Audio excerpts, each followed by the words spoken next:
24 okay. ఆదికాండము 18వ అధ్యాయంలో మనం ఉన్నాము. 24వ వచనం 23 నుంచి చదవండి. అబ్రహాము సమీపించి ఇట్లా నేను దుష్టులతో కూడా నీతిమంతులు నాశనం చేయదువా.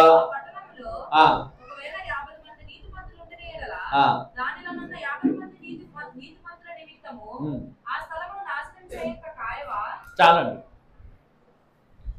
ఇక్కడ అబ్రహాము లోతు కుటుంబం కొరకు దేవుని దగ్గర బ్రతిమాలుతున్నాడు, లేదా బేరసారాలు ఆడుతున్నట్లుగా మనము చూస్తున్నాము. ఒకటి, అబ్రహాం యొక్క ప్రార్థన. లోతు అబ్రహాముని విడిచి వెళ్ళిపోయాడు. నా వైపు చూడండి, అందరూ తల్ల పైకెత్తండి. అబ్రహాము ని విడిచి లోతు వెళ్ళిపోయాడు. ఎప్పుడో వెళ్ళిపోయిన తర్వాత ఒకసారి ఆ లోతుని శత్రువులు వచ్చి లోతును తన కుటుంబాన్ని అన్నిటిని కూడా తీసుకువెళ్ళిపోయారు. అప్పుడు వెళ్ళి అబ్రహాం ఏం చేశాడంటే తన యొక్క సైన్యంతో లోతును మరలా కాపాడి తీసుకొచ్చాడు ఒకసారి. ఇక్కడ రెండవ సందర్భంలో మనం చూస్తున్నాము, దేవుడు సొదొమ గొమొర పట్టణాలను నాశనం చేయడానికి వచ్చాడు. అలాంటి సమయంలో లోతు కుటుంబం కొరకు భారముగా ప్రార్థన చేస్తున్నాడు దేవుని దగ్గర. దేవునికి స్తోత్రం కలుగును గాక. మనలాంటి స్వభావాలు మనమైతే, నా వైపు చూడండి ఒకసారి అందరూ కూడా, మనమైతే ఏం చేస్తామంటే ఆ పోతే పోనీలే మాకెందుకులే. లోతు ఏమవుతాడు? అబ్రహాముకి తమ్ముడు వరుస, అవునా? నన్ను విడిచి వెళ్ళిపోయాడు కదా, నన్ను కాదనుకుని వెళ్ళిపోయాడు కదా, నన్ను వదిలేశాడు కదా, అతను ఏమైపోతే నాకెంట్లే, నా కుటుంబం నేను బాగుండాలనుకునే కాలంలో మనం ఉన్నాం.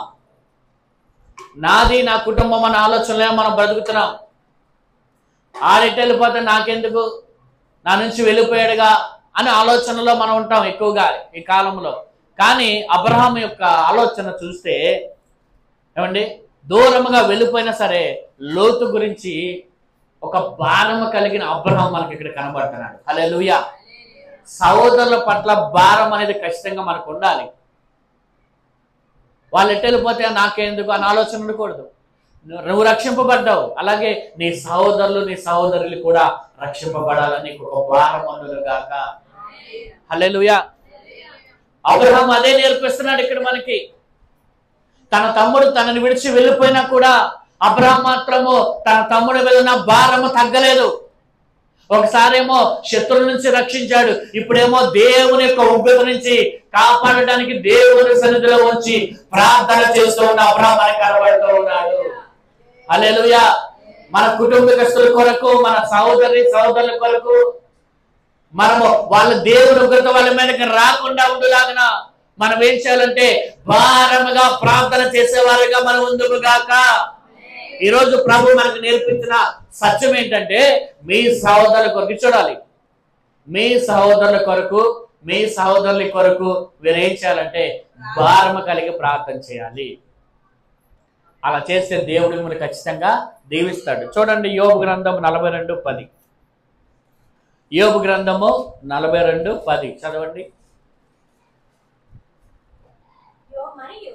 మరియు యోబు తన స్నేహితుల నిమిత్తము ప్రార్థన చేసినప్పుడు అతని క్షేమస్థితిని మరలా దయచేశాను. మరియు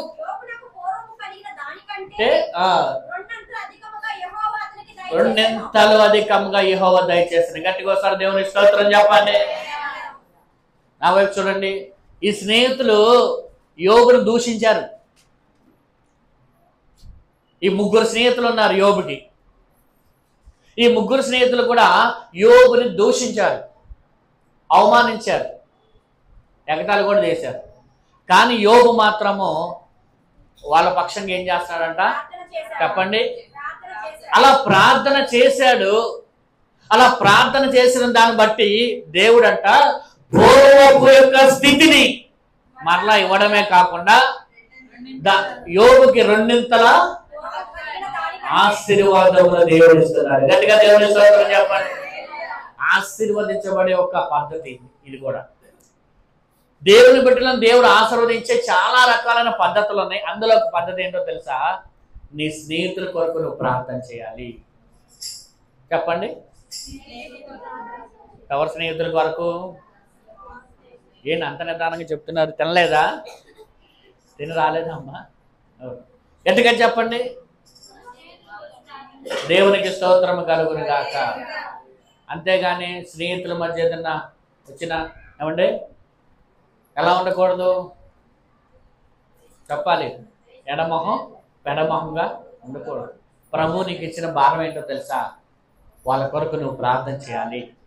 అబ్రహాము ప్రార్థన చేసే ఒక లక్షణము కలిగిన వాడు. లక్షల కంటే లక్షణం గొప్పది. గుర్తుపెట్టుకోండి. ఏం గొప్పది? లక్షల కంటే లక్షణం గొప్పది. ఏంటా లక్షణం? నీ స్నేహితుల కొరకు నువ్వేం చేయాలి? ప్రార్థన చేయాలి. భారము కలిగి దేశము కోసం ప్రార్థన చేయాలి, స్నేహితుల కోసం ప్రార్థన చేయాలి, యెరూషలేము కోసం ప్రార్థన చేయాలి. అట్లాగే నీ శత్రువు కోసం కూడా నువ్వు ప్రార్థన చేయాలి. ఎవరి కోసం అండి?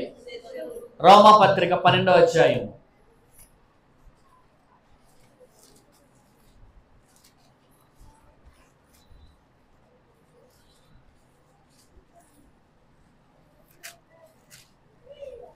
పన్నెండవ అధ్యాయం 13వ వచనం చదవండి.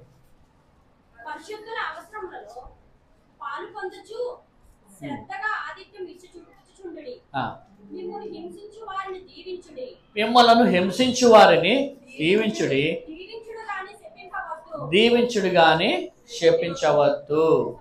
సంతోషించే వారితో సంతోషించండి, ఏడ్చువారితో ఏడువుడి. దేవునికి స్తోత్రం కలుగు. చివరిగా కూడా శత్రువు మీ దగ్గరికి వచ్చిన మీరేం చేయాలంట? వారిని పగ తీర్చుకోకూడదంట. 19వ వచనం చదవండి. ప్రియులారా, మీకు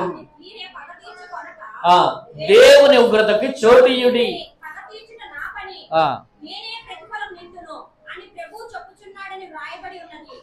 కాబట్టి నీ శత్రువు ఆకలికొని ఉంటే అతనికి భోజనము పెట్టుము, తప్పికొని ఉంటే దాహమిమ్ము. అలాగూ చేయటం వలన అతని తల మీద నిప్పులు కుంపగా పోయేదు.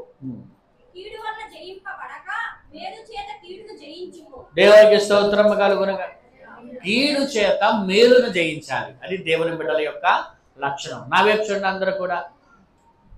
నీకెవరైనా నిన్ను కీడు చేసినా, ఎవరైనా శపించినా వాళ్ళు నువ్వేం చేయాలంట? దీవించాలి. వారి కొరకు నువ్వేం చేయాలి? ప్రార్థన చేయాలి. మత్తయి సువార్త 5వ అధ్యాయంలో కూడా ప్రభు చెప్తాడు. చూడండి ఒక మాట. మత్తయి సువార్త 5వ అధ్యాయంలో కూడా ఒక మాట చెప్తాడు ప్రభు.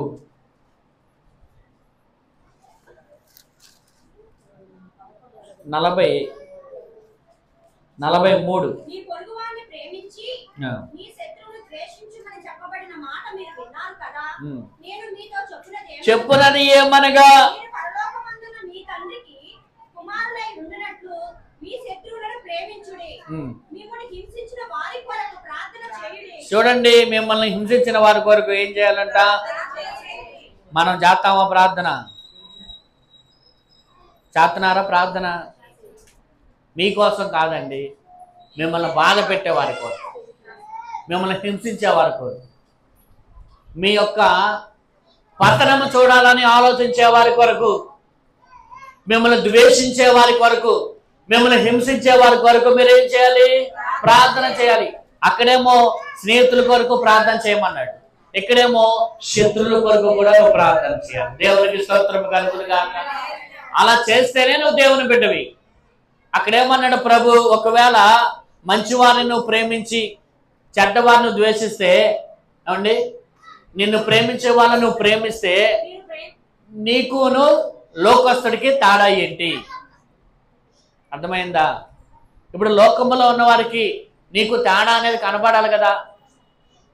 ఆ దేవుని ప్రేమ నీ మీదకి వచ్చింది కాబట్టి నువ్వు క్రీస్తు బిడ్డగా మారావు.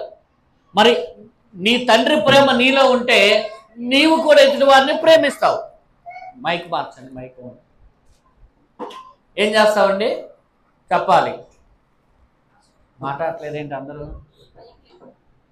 ఏంటి సైలెంట్గా ఉన్నారు? దేవునికి స్తోత్రం చెప్పండి. అర్థమైందా? లోకంలో ఉన్నవారు కూడా అలాగూ చేస్తున్నారు కదా అంటున్నాడు యేసయ్య. నా బిడ్డగా మీరున్నందుకు నేను లోకమును ఎంతో ప్రేమించాడంట దేవుడు. ఆయన ప్రేమించాడు కాబట్టి మన కొరకు ప్రాణం ఇచ్చాడు. మరి మీరు దేవునిని ప్రేమిస్తున్నారంటే దాని అర్థం ఏమన్నాడు? పొరుగు వారిని మీరు ప్రేమిస్తే దేవునిని ప్రేమించడం మాట నిజము. ఒకవేళ నీ పొరుగు వారిని నువ్వు ప్రేమించలేకపోతే నువ్వు దేవునిని ప్రేమించడం అనేది అబద్ధము అంటున్నాడు. అవునా కదా? అంటే దేవునిని ప్రేమించాలంటే ముందుగా నువ్వు ఎవరిని ప్రేమించగలగాలి? నీ సహోదరుని, నీ పొరుగు వారిని నువ్వేమవ్వాలి? ప్రేమించాలి. ప్రేమ అనేది లేకపోతే మనం దేవుని బిడ్డలుగా ఉన్నా దానివల్ల ఎటువంటి ప్రయోజనం లేదు. ఎందుకంటే కొరింథీ పత్రికలో పౌలు అంటాడు, మీకు అన్ని 13వ అధ్యాయంలో అంటాడు, అన్నీ ఉన్నా, భాషలు మాట్లాడే వరం ఉన్నా, విశ్వాసంతో కొండనీటి పడేసే శక్తి నీకున్నా, ఏమండి ప్రవచించే వరం ఉన్నా, దేవుని ప్రేమ లేకపోతే అన్నీ కూడా వ్యర్థమే. అన్నీ కూడా అంటే ఒక్క ప్రేమ అనేది లేకపోతే కనుక మీకు ఎన్ని ఉన్నా కూడా అది దేంతో సమానం? వ్యర్థం. మీకు అసలు మీకు ఏమున్నా ఉపయోగం లేదు. ఏముండాలి మొదటి అన్నిటికంట?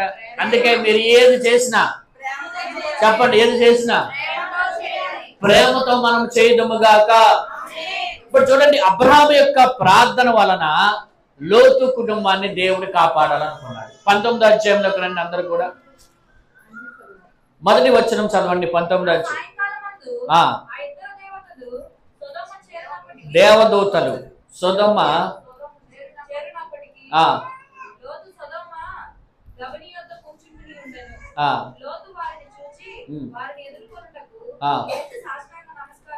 చేసి దయచేసి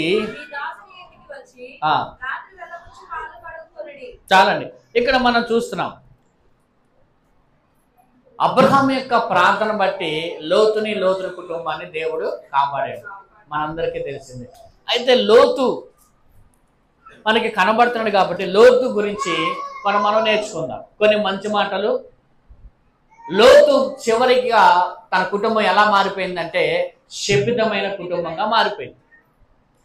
తన కుమార్తెల ద్వారానే లోతు అంటే తన కుమార్తెలు తన తండ్రితోనే పాపం చేసిన సందర్భం మనకు కనబడింది.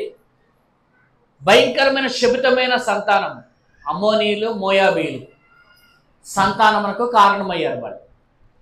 చూడండి, లోతు గురించి మనం నేర్చుకుంటే లోతు నీతిమంతుడని మనకు వాక్యం సెలవిస్తుంది. పేతురు పత్రిక 2వ పత్రికలో మనం చూస్తే పేతురు చెప్తాడు లోతు గురించి సాక్ష్యం. చూడండి, 2వ పత్రికలో మనం చూస్తే 2వ అధ్యాయం 2వ పత్రిక 2వ అధ్యాయంలో 7వ వచనం నుంచి మనం చదువుకుంటే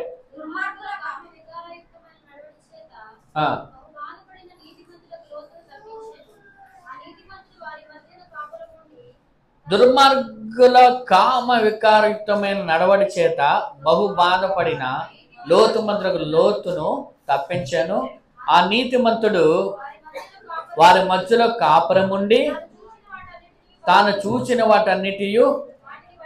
వాటిని బట్టి వినిన వాటిని బట్టి ఆరి అక్రమమైన క్రియల విషయంలో తీతిగా తన మనస్సును కోపగించుకొనుచు వచ్చాను. ఎవరు చెప్తున్నారు సాక్ష్యం? లోతు గురించి ఎవరు చెప్తున్నారండి? పేతురు చెప్తున్నాడు. అంటే లోతు నీతిమంతుడా కాదా? నీతిమంతుడే.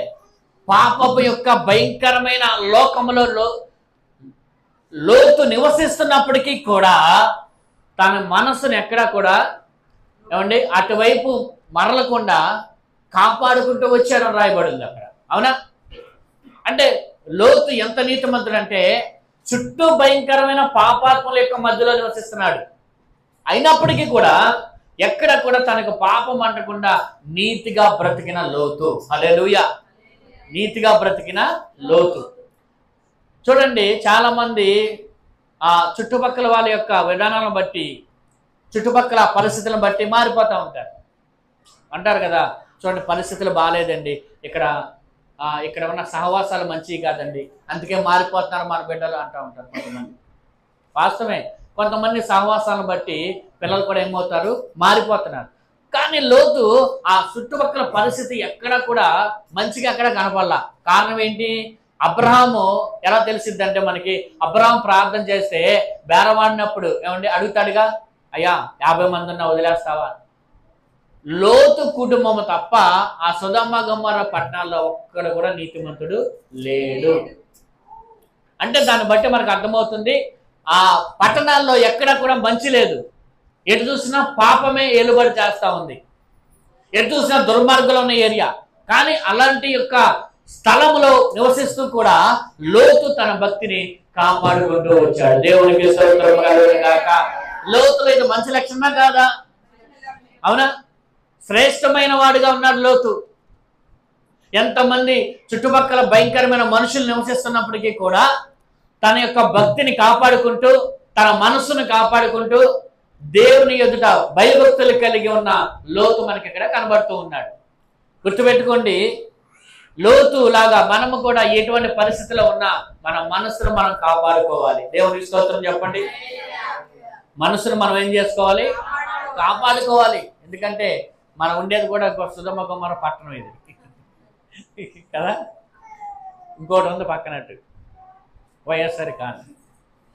దేవుని స్తోత్రం, హల్లెలూయా. కానీ మనం చాలా జాగ్రత్తగా మనం బ్రతకాలి. అయితే ఇక్కడ మనం గమనించవలసిన విషయం ఏంటంటే లోతు నీతిమంతుడే. ఇక్కడ రెండవదిగా మనం చూస్తే లోతు వాళ్ళకి ఆహ్వానం పలుకుతున్నాడు, అలాగే సాక్షాంగా నమస్కారం చేశాడు. అంటే ఆరాధన చేసే దేవుడు, అంటే ఆరాధన చేసే వ్యక్తిగా ఉన్నాడు. అలాగే వాళ్ళకి ఆహ్వానం ఇచ్చి ఆతిథ్యం కూడా ఇస్తున్నాడు. అలాగే నీతిమంతుడైన లోతు మనకి కనబడుతూ ఉన్నాడు. ఇంకో విషయం, గొప్ప విషయం ఏంటంటే లోతులో నాకు బాగా నచ్చింది ఏంటంటే అతిథుల కోసము తన బిడ్డలను కూడా తన బిడ్డలను కూడా వాళ్ళ కొరకు వదులుకోవడానికి సిద్ధపడ్డాడు. చూడండి వచనాల్లో మనం 6వ వచనం చదవండి, 19:6.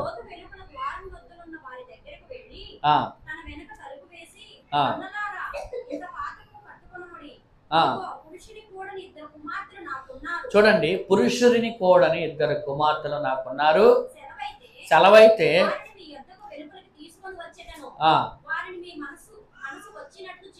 చూడండి, మీ మనస్సు వచ్చినట్టు వారిని, అంటే మీకు ఇష్టం వచ్చినట్లు చేయండి వాళ్ళని. ఎవరైనా బంధువుల కోసం లేదా వచ్చిన వారి బంధువులు కూడా కాదు వీళ్ళు, ఏమండి ఎవరైనా అలా చేయగలరా? అతిథుల కోసము వాళ్ళు వచ్చారు. ఏరి మీ ఇంటికి వచ్చిన వాళ్ళు ఏరి వాళ్ళ మాతో పంపించమని లోతు దగ్గరికి వచ్చారు. లోతు దగ్గరికి వస్తే లోతు అంటున్నాడు, అయ్యా మీరు అంత పాతకం చేయమాకండి. లోతుకు అర్థమైపోయింది వాళ్ళతో వీళ్ళు పాపం చేయడానికి పిలుస్తున్నారు వాళ్ళు. అందుకని అంటున్నాడు, నా కుమార్తెలు ఉన్నారు, 2 కుమార్తెలు, పురుషుని ఎరగని 2 కుమార్తెలు నాకు ఉన్నారు. వాళ్ళని కావాలంటే మీకు పంపిస్తాను, మీకు మనసుకు వచ్చినట్టు మీరు చేసుకోండి. అసలు ఇలాంటి చెప్పడానికి అసలు మనసు ఎలా వచ్చిందో నాకు అర్థం కాదు ఇప్పుడు. ఏమండి, కుమార్తెల కోసం వచ్చిన అతిథుల కోసం కుమార్తెలను కూడా ఏం చేయడానికి సిద్ధపడ్డాడండి? ఆలోచన చేయండి. అసలు లోతు అసలు మనసు ఇక్కడ అర్థం అవుతుంది. లోతు ఎంత మంచివాడో ఎంత గొప్పవాడో కూడా కాదని ఎవరైనా అంటారండి? కానీ లోతు పేరు పెట్టుకుంటారా మీ పిల్లలకి? ఎవరైనా? నేను ఎంతవరకు చూడలా. లోతు పేరు పెట్టుకున్న వాళ్ళు ఎవరైనా చూసారా మీరైనా? పోనీ చూడలే. ఎందుకని చూడలేదు తర్వాత చెప్తా, ఎందుకని పెట్టుకోలేదు. ఒకటి ఇక్కడ చూడండి, తన బిడ్డలని ఇచ్చేస్తున్నాడు వాళ్ళ కోసం. లోతు క్యారెక్టర్ అర్థమైందా? నీతిమంతుడిగా ఉన్నాడు, అవునా? అలాగే ఆరాధిస్తున్నాడు, సాక్షాంగా నమస్కారం చేస్తున్నాడు, అలాగే ఆతిథ్యం ఇస్తున్నాడు, అలాగే వాళ్ళ కోసం ఏం చేస్తున్నాడంటే తన బిడ్డలను కూడా ఇవ్వడానికి సిద్ధపడ్డాడండి. మరి ఇన్ని మంచి లక్షణాలు ఉన్నా లోతు కుటుంబం ఎందుకు నాశనం అయిపోయింది? ఎందుకు శబ్ద పాలైపోయింది లోతు కుటుంబం అనేది మనం చూడాలి.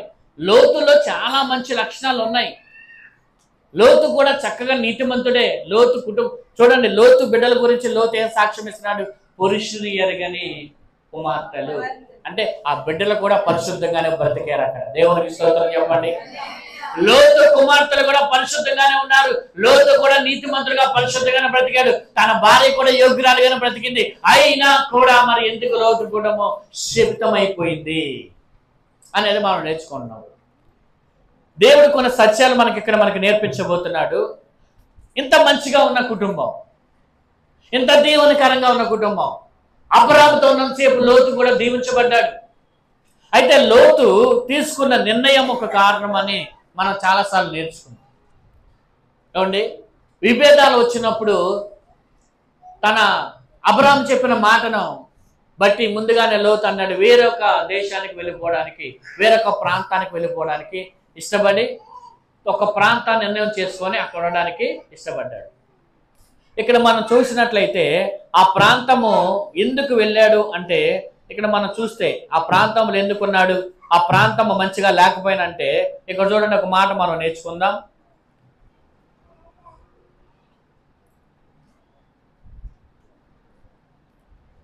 తొమ్మిదవ వచనం చదవండి. ఈ మనుషులు గనుక వారిని మీరేమీ చేయకూడదని చెప్పారు.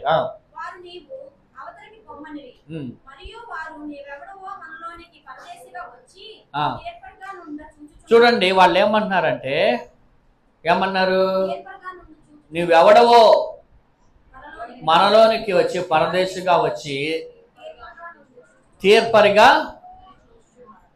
అది.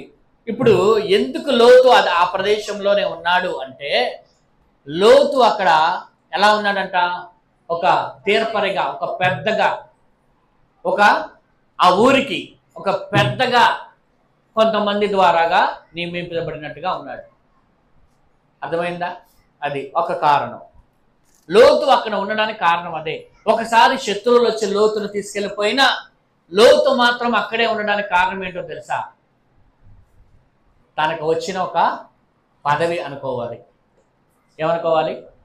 ఒక పదవి, ఒక వాళ్ళ ద్వారాగా ఒక పదవి వాళ్ళకి రాగానే ఇక లోతు అక్కడే ఆ పదవి కోసం అక్కడే ఉండిపోతున్నాడు. ఎవరికైనా నేను అనే మాట ఏంటంటే, నా వైపు చూడండి, ఒక 10 రోజులు ఉంటే ఆ ప్రాంతం ఎలాంటిదో తెలియదండి. తెలిసిందా లేదా? మరి 10 రోజుల తర్వాత లోతుకు అర్థమైపోయి వెళ్ళిపోవాలి అక్కడి నుంచి అప్పుడు వెళ్ళలేదు. ఏమండి, శత్రువులు వచ్చి తీసుకెళ్ళిపోయినప్పుడు మళ్ళీ అబ్రహాం వచ్చి కాపాడినప్పుడు అప్పుడైనా అబ్రహాంతో ఉండాలా? అప్పుడే ఉన్నాడా? అప్పుడు వెళ్ళిపోయి ఎక్కడ ఉన్నాడు? మళ్ళీ అదే ప్రదేశంలో ఉన్నాడు. కాపుదల కలిగిన ప్రదేశంలో నువ్వు ఉండాలి, భద్రత కలిగిన స్థలంలో నువ్వు ఉండాలి. హల్లెలూయా. అర్థమైందండి? ఎక్కడ ఉండాలి? ఒక దైవజనుడు చెప్పాడు, ఒక భద్రత అనేది నీకు ఉండాలంటే అందులో మొదటి మాట, నువ్వు ఎక్కడ ఎప్పుడు కూడా ఒంటరిగా ఉండకూడదు. ఈరోజు ఒక దైవజనుని యొక్క ఒక మాట నేను విన్నాను. నీకు ఒక దేవుని యొక్క కాపుదలలో నువ్వు నివసించాలి.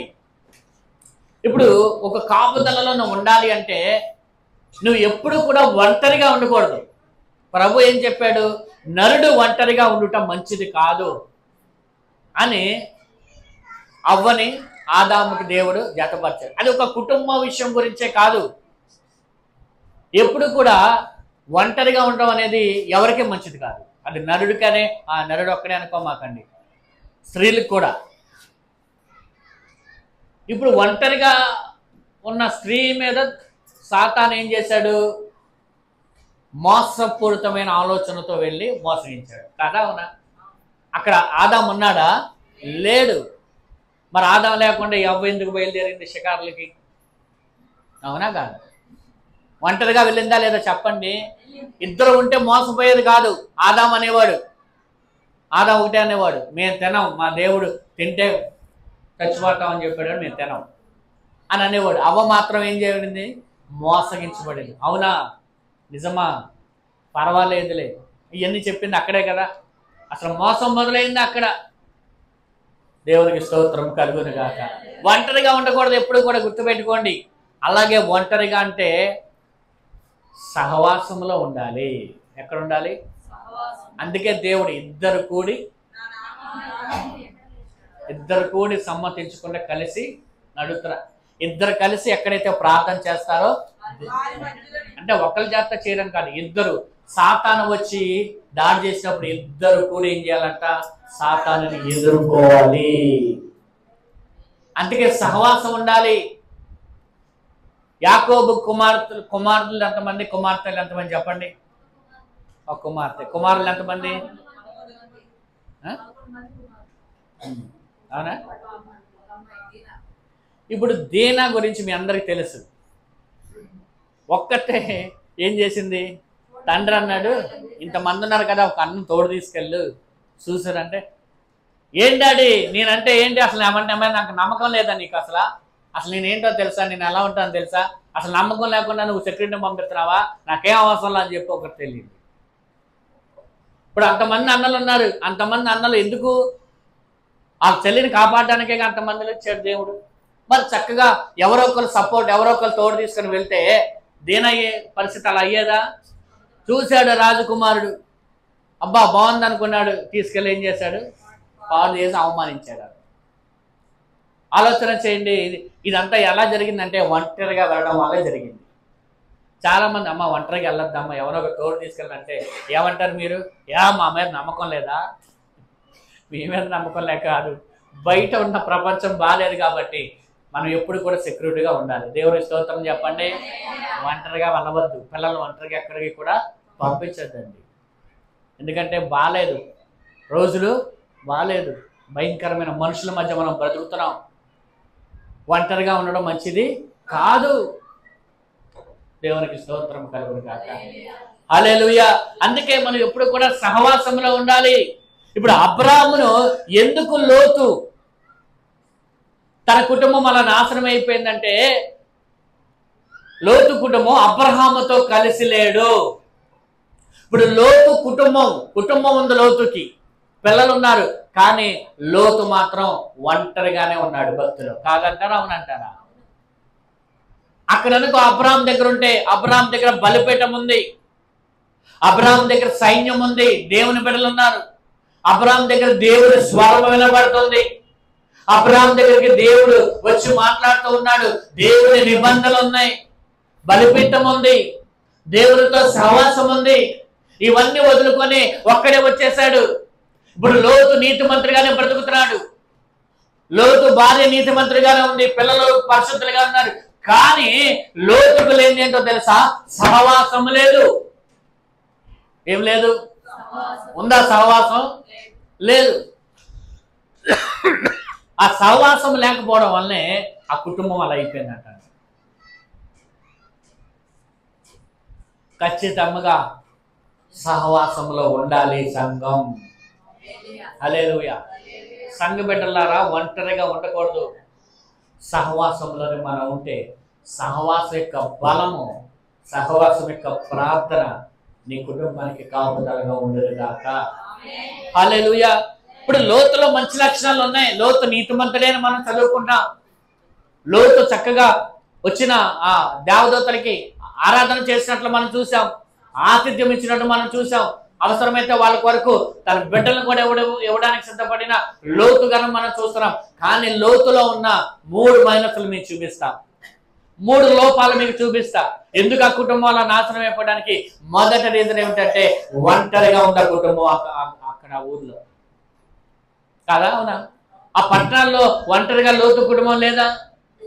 ఒంటరిగా ఉన్న ఏమండి, ఒంటరిగా వెళ్తే ఏం జరిగింది మనకి చూసాం. ఒంటరిగా ఉంటే పరిస్థితులు ఎట్లా మారిపోతున్నాయి మనం చూసాం. అందుకే ఎప్పుడు కూడా ఒంటరిగా ఉండకూడదు. దేవునికి స్తోత్రం కలుగును గాక. హల్లెలూయా.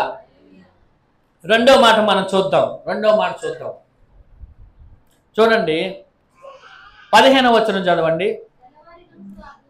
తెల్లవారినప్పుడు ఆ దూతలు లోతును త్వరబెట్టి, లెమ్ము,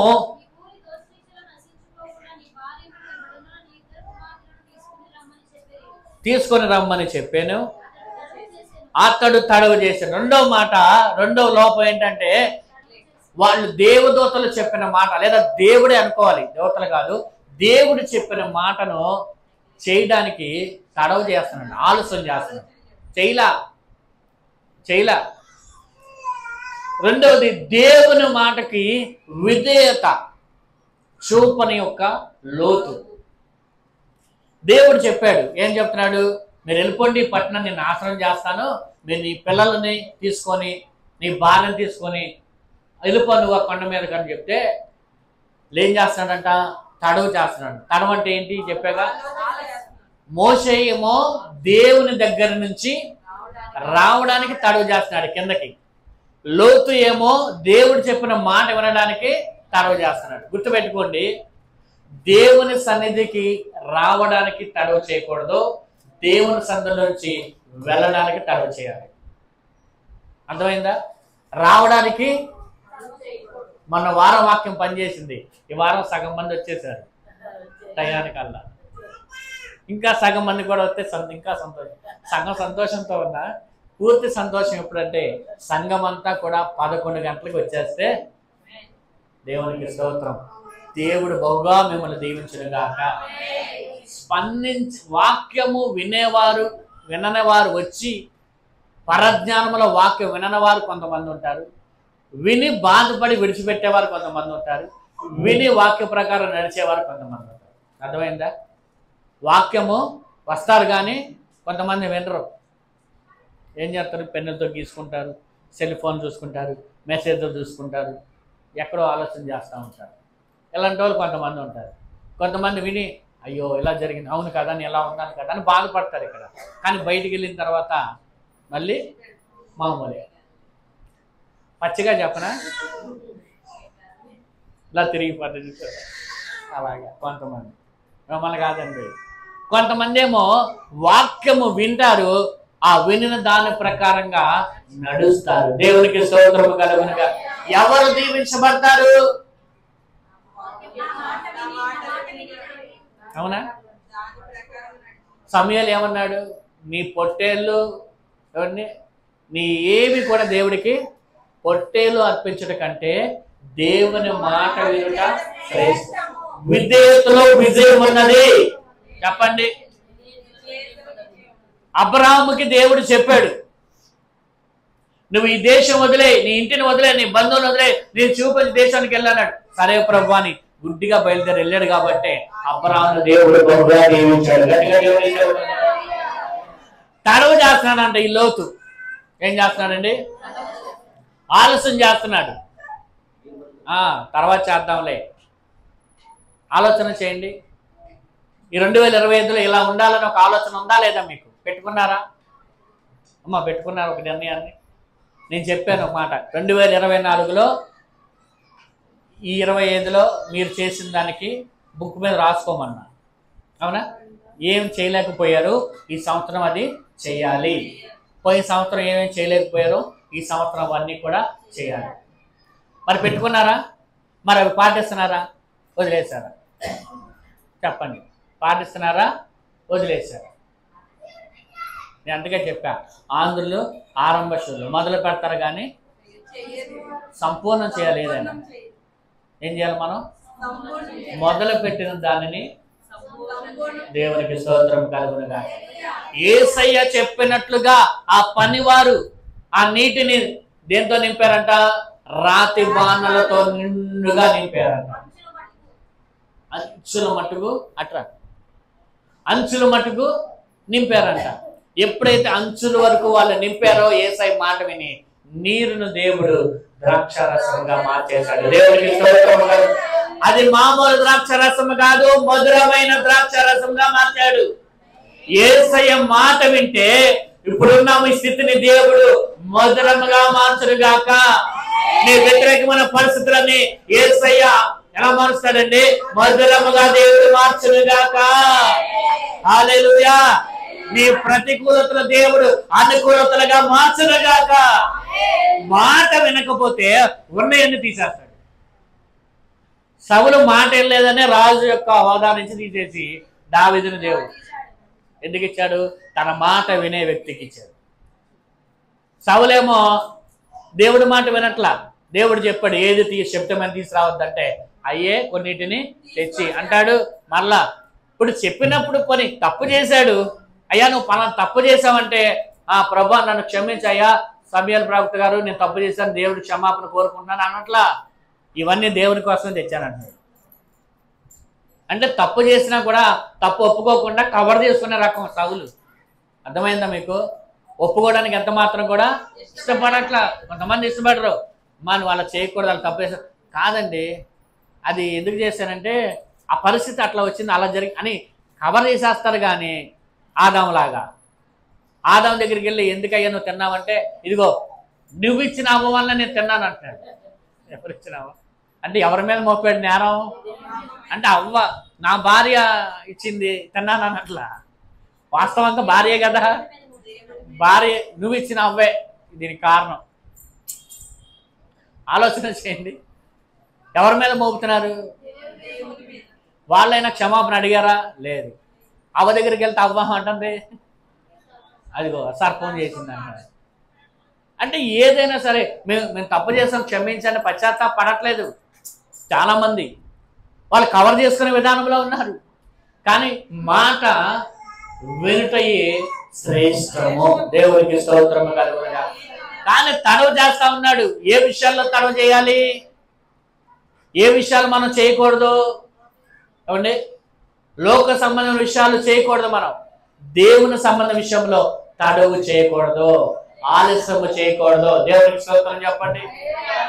చెప్పా మీకు, ఆలస్యం చేస్తే చాలా అనర్థాలు దారితీస్తాయి.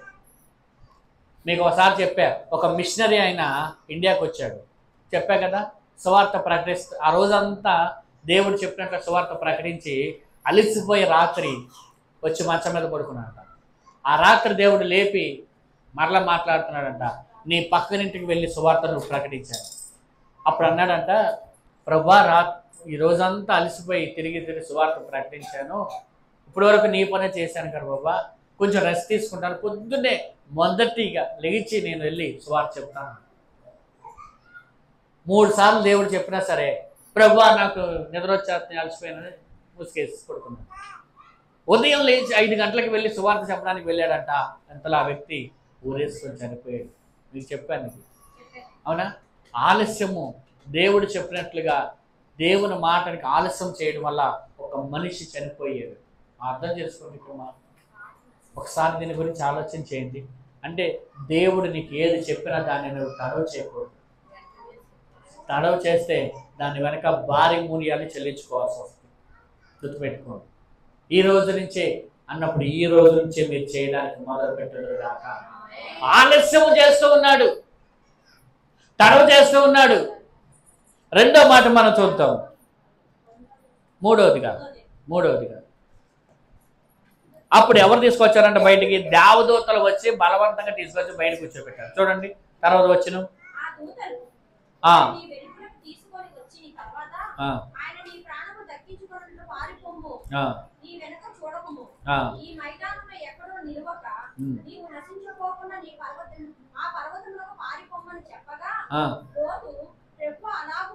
చాలండి. ఏమంటున్నాడు? ఇక నా వైపు చూడండి, అందరూ ఒక తలల పైకెత్తి. ఫస్ట్ ఏమో సహవాసంలో లేకుండా ఉన్నాడు, అవునా? ఇప్పుడు లోతులో మంచి విషయాలు మీకు చెప్పా. ఇప్పుడు 3 విషయాలు చెప్తున్నాను. ఒకటి ఏం చేసి సహవాసంలో లేడు. 2 దేవుని మాటకి ఇదే చూపించకుండా తడవు చేశాడు. అప్పుడు ఇంకా అబ్రహామును బట్టే దేవుడు ఇదంతా వాళ్ళని చేయి పట్టుకొని దేవదూతలు బయటికి తీసుకొచ్చారంట. తీసుకొచ్చి అదిగో ఆ పర్వతానికి పొమ్మ అని చెప్తే అక్కడ ఏం చేస్తాడంటే, ప్రభా అలా కాదు ప్రభా. ఎవరికి చెప్తున్నాడు అంటే దేవుడికే సలహాలు ఇస్తున్నాడు. అలా కాదు ప్రభా, ఇలా చేస్తాను నేను అంటాడు. దేవుడేమో అలా చేయమంటే నేను అలా చేయను ప్రభా, అలా కాదు ప్రభా నేను ఇలా చేస్తాను. ఏమండి, ఎంత చెప్పినా కొంతమంది, పాస్టర్ గారు మీరు ఎంతైనా చెప్పండి, మీరు ఎంత చెప్పినా సరే నేను మాత్రం ఇలాగే చేస్తాను. ఎవరిలాగా చెప్పండి? లోతులా. అమ్మ ప్రార్థన రండి అమ్మ, ప్రార్థన చేసుకోండి అమ్మ, ఎక్కువ దేవుని ఎదగండి అమ్మ అంటే. మీరు ఎన్నైనా చెప్పండి పాస్టర్ గారు, మేము మాత్రం అలా కాదు ఇలాగే వెళ్తాం. లోతు అదే అంటున్నాడు, మీరు ఇక్కడ ఉండొద్దు. ఆ దేవత అంటున్నాడు, దేవుడు అన్నాడు మీరు ఇక్కడ ఉండొద్దు, బయటకు తీసుకొచ్చి అదిగో ఆ కొండ ప్రదేశానికి వెళ్ళిపోండి, మీరు వెనక్కి తిరిగి చూడకుండా వెళ్ళిపోండి అంటే, కాదు ప్రభా, అలా కాదు ప్రభా, ఈ మైదానంలో నేను ఉంటాను అంటాడు. అంటే దేవుడు చెప్పినది ఒకటి, వీళ్ళ ఆలోచన వేరేది. కొంతమంది ఇలా ఉంటున్నారు, దేవుడు ఒకటి చెప్తే అక్కడ నువ్వు ఉండాల్సిందే. దేవుని స్తోత్రం చెప్పండి. హాగరు వెళ్ళిపోయింది, శారమ్మ పెట్టే టార్చర్ తట్టుకోలేక హాగరు వెళ్ళిపోయి ఒంటరిగా ఉంది ఒక చోట అరణ్యంలో. దేవుడు వెళ్ళాడు, ఏంటి హాగరు ఇక్కడికి వచ్చామంటే, అక్కడ నన్ను మా యజమానురాలు బాగా అవమానిస్తుంది, నన్ను బాగా బాధ పెడుతుంది, నన్ను బాగా ఇబ్బందులు గురి చేసింది, బాగా నాకు టార్చర్ పెట్టింది, అందుకే నేను ఇక్కడికి వచ్చేసాను. అప్పుడు అంటున్నాడు, మరలా నువ్వు వెళ్ళి తిరిగి వెళ్ళు. దేవునికి స్తోత్రం చెప్పండి. అక్కడ అవమానం ఉండదని చెప్పట్లా, అక్కడ అవమానం ఉంటది, అక్కడ అవమానం ఉంటది, అక్కడ ఎగతాళి ఉంటది, అవమానం ఉంటది, బాధ ఉంటది. అయినా సరే నువ్వు అక్కడే ఉండాలి, ఎందుకంటే అక్కడ అబ్రాహాము సహవాసం ఉన్నది, అక్కడ దేవుని సన్నిధి ఉన్నది. హల్లెలూయా. దేవుని కృప లేని స్వతంత్రము నీకెంతమన్నా ఉపయోగం లేదు. అర్థమైందా? అర్థం కాలేదా? దేవుని కృప, దేవుని సహవాసము, దేవుడు స్వరము వినలేని చోట నీకెంత స్వేచ్ఛ, ఎంత ఫ్రీడమ్ ఉన్నా ఏం ఉపయోగం? అర్థమైందా? ఒకవేళ దేవుని కృప ఉన్న చోట అవసరమైతే నీకు అవమానమైన, బాధ అయినా, నింద అయినా అక్కడ నీవు ఉంటే అక్కడ నీకు ఒక ప్రయోజనం అన్నది. అర్థమైందా? హల్లెలూయా. అక్కడ అబ్రాహాం కాదు, దేవుడు అదే చెప్తున్నాడు. ఎవరితో? లోతుతో కాదు, హాగరుతో. హాగరు వెళ్ళిపోయింది, అరణ్యంలో ఉంటే నువ్వు ఒంటరిగా ఉంటావు మంచిది కాదు. మరలా తిరిగి యజమానురాలు, అయ్యా అక్కడ అవమానం ఉంది. ఏముంది? అవమానం ఉంది. అలాగే అక్కడ ఏముంది? నిందలు, అవమానం. ఆగరికి ఉంది, ఆగర ఆలోచన ఇది. అక్కడ అవమానం ఉంది, అక్కడ నిందలు ఉన్నాయి, అక్కడ నాకు బాధ కలుగుతుందంటే దేవుడు అంటున్నాడు అక్కడికి నువ్వు వెళ్ళాలి. హల్లెలూయా. నీ బిడ్డలను నేను అక్కడే దీవించబోతున్నాను. దేవునికి స్తోత్రం. హల్లెలూయా. నీ కడుపుల నుంచి రాజులు వస్తారు. అక్కడ నుంచి దేవుడు అక్కడికే వెళ్ళమని పంపించాడు. అంటే ఒక ఆలోచన, మన ఆలోచన మనల్ని నాశనానికి నడిపిస్తుంది, దేవుని ఆలోచన ఆశీర్వాదానికి నడిపిస్తుంది. హల్లెలూయా. లోతు కూడా అదే చేశాడు. మనం చదువుకున్నాం కదా, తన కంటికి నచ్చిందని సొదొమ గొమొర్రా ప్రాంతాలను ఎంపిక చేసుకున్నాడు. కానీ అబ్రహాం అయితే దేవుని మాట వరకు ఎదురు చూశాడు. హల్లెలూయా. దేవుని బిడ్డలారా, ఒకే ఒక మాట చెప్తాను, మీరు దీవించబడాలి అంటే కనుక మీ ఆలోచనలు పక్కన పెట్టేయండి, దేవుని ఆలోచనలో ముందుకు నడవండి. దేవుని ఆలోచనలో ముందుకు ఎలా నడుస్తామండి? దేవుడు ఆయన మాతో వచ్చి మాట్లాడతాడా? దేవుడు వచ్చి మాట్లాడకపోయినా దేవుని వాక్యం మీతో మాట్లాడుతుంది. హల్లెలూయా. లేదా నువ్వు ఒక విషయం కొరకు దేవుని సన్నిధిలో ప్రార్థనలో పెట్టు. అప్పు చేసేటప్పుడు దేవుణ్ణి అడగరు, అప్పు అయిపోయిందని అప్పు తీర్చి బ్రహ్మ అని దేవుణ్ణి అడుగుతారు. ఇది ఎంతవరకు న్యాయం చెప్పండి? అప్పు మట్టికి త్వరగా వెళ్ళి తీసేసుకుంటారు, 20,000 30,000 ఎవరిని అడక్కోకుండా, ఎవరిస్తే వాళ్ళ దగ్గరికి వెళ్ళి. కానీ తీర్చమనేది మాత్రం దేవుణ్ణి. ప్రభు ఈ అప్పు తీర్చు ప్రభు. ఏంటి తీర్చేది? నువ్వు అడిగావా? ముందు అడిగావా? చెప్పండి. ఇప్పుడు నీకు ఏదైనా అవసరం ఉంది, నువ్వు దేవుని దగ్గర కూర్చున్నావా? లేదా ఒక పని కొరకు, నువ్వు ఒక ఉద్యోగం కొరకు నువ్వు ఎన్నుకొని ఉన్నావు, నువ్వు దేవుని దగ్గర కూర్చున్నావా? వివాహం కొరకు, నీ బిడ్డ వివాహం కొరకు ఉన్నావు, నువ్వు దేవుని దగ్గర కూర్చున్నావా? నువ్వు దేవుణ్ణి అడిగావా? నువ్వు దేవుని చిత్తాన్ని తెలుసుకున్నావా? కొంతమంది అంటారు దేవుని చిత్తం మాకెలా చెప్తారండి? విషయాన్ని దేవుని సన్నిధిలో పెట్టు, నువ్వు ప్రార్థన చెయ్యి. ఏదైనా ఒక సంబంధం వచ్చిందంటే ప్రభువా ఇది నీ చిత్తం అయితే చేయలే, దూరపరచని బాల్ తీసుకెళ్ళి దేవుని కోర్టులో వెయ్యి, దేవుని చిత్తం అయితే జరిగిస్తాడు, లేదా దూరపరుస్తాడు. దేవుని స్తోత్రం చెప్పండి. అంతేగాని దేవుడు డైరెక్ట్గా వచ్చి వద్దు చేసుకోమాకని చెప్తాడేంటి? వాక్యం ద్వారా దేవుడు మాట్లాడతాడు. అలాగే దేవుడు కొన్ని ఒక్కోసారి నీకు దర్శనం ఇస్తాడు, లేదా దేవుడు ప్రేరేపిస్తాడు. అర్థమైందా? అర్థం కాలేదా? అంతేగాని అలా కాదు ప్రభా, నేను ఎలా చేస్తా ప్రభా లోతులాగా వెళ్ళామనుకో. లోతు అంటే మునిగిపోవడం. అర్థమైందా? లోతు అంటే ఏంటి? అరే ఎంత లోతు ఉందిరా, ఈ కాలం ఎంత లోతు ఉందిరా అంటారు, ఈ చెరువు ఎంత లోతు ఉందిరా అంటారు, ఈ నది ఎంత లోతు అంటే లోతుగా అంటే లోతుకి వెళ్ళిపోవడమే కిందకి. లోతు లేని లోతు, భక్తి యొక్క లోతు లేని లోతు. దేవునికి స్తోత్రం చెప్పండి. మనము లోతు లాగా ఉండకూడదు, అబ్రహాము వలె ఉండుగాక. అబ్రహాము ఏదైనా దేవుని దగ్గర అడిగాడు. చూడండి, మనము వాక్యంలో మనం ఎక్కడ చూసినా మనం చాలాసార్లు చదివాం అబ్రహాము గురించి.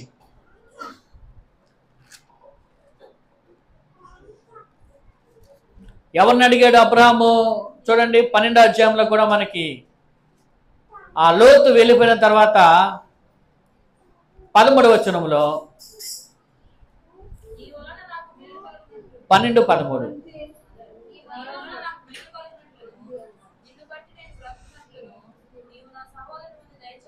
సారీ 13 సొదొమ మనుష్యుల దృష్టిలో ఆ యెహోవా దృష్టికి బహు పాపులై ఉండిరి. ఆ లోతు అబ్రహామును విడిచిపోయిన తర్వాత యెహోవా, ఇదిగో నీ కన్నులెత్తి నీవు ఉన్న చోట నుండి ఉత్తరపు తట్టు, దక్షిణపు తట్టు, తూర్పు తట్టు, పడమర తట్టును చూడుము. ఎందుకనగా నీవు చూచుచున్న ఈ దేశమంతటిని నీకును నీ సంతానమునకు సదాకాలం ఇచ్చేదను. చాలండి, నా వైపు చూడండి అందరూ కూడా. లోతు ఒక ప్రదేశాన్ని ఎంచుకొని వెళ్ళిపోయాడు, మరి అబ్రహాం కూడా వెళ్ళిపోవాలిగా. అందరు తలపైకి ఎత్తండి. లోతు ఒక ప్రదేశాన్ని ఎంచుకొని వెళ్ళిపోయాడు, అబ్రహాం కూడా వెళ్ళిపోవాలిగా ఇంకో ప్రదేశానికి. కానీ అబ్రహాం అక్కడే ఉండి దేవుని కొరకు కనిపెట్టుచున్నాడు. గుర్తుపెట్టుకోండి, దేవుని బిడ్డలకు ఉండవలసిన శ్రేష్టమైన లక్షణం ఏంటో తెలుసా? ఏదైనా సరే దేవుని దగ్గర కూర్చొని కనిపెట్టాలి. చెప్పండి, అది ఉద్యోగం అయినా, వ్యాపారం అయినా, వివాహం అయినా, ఏదైనా సరే ఎక్కడ కూర్చోవాలి? దావీదు ఏదైనా ఎక్కడ కూర్చున్నాడు? అందుకే దావీదు ఎక్కడ కూడా అపజయం అనేది లేదు. మరి మనకెందుకు అపజయాలు వస్తున్నాయి? మనకెందుకు నష్టాలు వస్తున్నాయి? మనకెందుకు కష్టాలు వస్తున్నాయి అంటే, మనము లోతులాగా దేవుడు ఎవరు చెప్తే మనమేమో అలా కాదు ప్రభువా, ఇలా ప్రభువా అని ఇలా వెళ్ళిపోతారమ్మా. నిజం కాదండి? మన ఆలోచనతో మనం ముందుకు వెళ్ళట్లేదా? గుర్తుపెట్టుకోండి, ఏదైనా దేవుని ఆలోచనలో మనం ముందుకు సాగుదము గాక. హల్లెలూయా. ఇక్కడ ఒకే ఒక 3 మాటలు, 3 మాటలేమో మంచిగా ఉన్నాయి. 3 మాటలు లోతు విషయంలో ఎలా ఉన్నాయి? వైఫల్యాలతో కూడిన ఉన్నాయి. మొదటిగా లోతు నీతిమంతుడిగా మనకు కనబడుతున్నాడు, అవునా? అలాగే నమస్కారం చేసి ఆరాధన చేసి ఆతిథ్యం ఇచ్చే వ్యక్తిగా కనబడుతున్నాడు.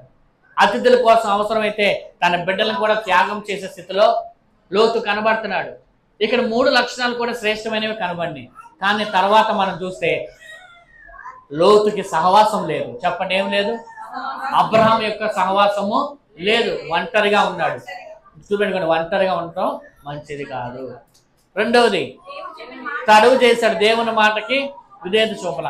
మూడోది, తన ఆలోచన చేస్తున్నాడు. మూడోది ఏం చేశాడు? తన ఆలోచన చేస్తున్నాడు. గుర్తుపెట్టుకోండి, నీ ఆలోచన చేయడం వల్ల నువ్వు నష్టపోతావు. అలాగే దేవుని మాట వినకపోవడం వల్ల నువ్వు నష్టపోతావు. అలాగే సహవాసం లేకపోయినా నువ్వేమైపోతావు? నష్టపోతావు. గుర్తుపెట్టుకోండి, ఇన్ని మంచి శ్రేష్టమైన 3 ఉన్నా, అలాగే దేవునికి వ్యతిరేకమైనవి కూడా, దేవునికి విరోధమైనవి, దేవునికి వ్యతిరేకమైనవి లోతులో ఉన్నాయి. కాబట్టి లోతు అంత నీతిపరుడైన భక్తిపరుడు అయినప్పటికీ కూడా ఏమైందంటే తన కుటుంబం శాపగ్రస్తమైంది. చెప్పండి, ఏమైంది? అందుకని దేవుడి వాక్యం ఎందుకు చెప్పాడంటే మన కుటుంబాలు శాపగ్రస్తులు కాకుండా ఉండాలి. హల్లెలూయా. అబ్రాహాము వలె అన్ని విషయాల్లో మనం దీవించబడదుము గాక. ఇది మనకి లేదు అనేది లేకుండా దేవుడు ప్రతి విషయంలో మనల్ని దీవెనకరంగా మార్చను గాక. ఈ అబ్రాహాము గురించి మనం నేర్చుకునే వరకు మన సంఘము దీవించబడాలి అబ్రాహాము వలె. హల్లెలూయా. అందుకని ఆదికాండము అబ్రాహాము గురించి ఒక్కొక్క మాట, ఒక్కొక్క వచనాన్ని మనం నేర్చుకుంటూ వస్తున్నాం. అర్థమైందా? ఒక్కొక్క మాట, ఒక్కొక్క వచనం, ఒక్కొక్క అధ్యాయం గురించి నిదానంగా మనము నేర్చుకుంటూ వస్తాం. దేనికంటే మనలో ఉన్న లోపాలన్నీ ఈ అబ్రహాము గురించి పూర్తయ్యే వరకు మనలో బయటకు వచ్చేయాలి. హల్లెలూయా. 24వ అధ్యాయం 1వ వచనముల వరకు అక్కడ ఎలాగైతే అబ్రహాము దేవుడు అన్ని విషయాల్లో దీవించాడో మనల్ని కూడా దేవుడు అన్ని విషయాల్లో దీవించును గాక. హల్లెలూయా. సహవాసంలో ఉండాలి. దేవుని పని విషయంలో, దేవుని నిర్ణయాల విషయంలో, ఏదైనా దేవుని విషయంలో ఆలస్యం చేయకూడదు. మూడవది, నీ ఆలోచన ప్రకారం కాదు, దేవుని ఆలోచనలో నడవాలి. దేవుడు మిమ్మల్ని దీవించును గాక. సమయంలో కానుక సమర్పణ చేసుకుందాం.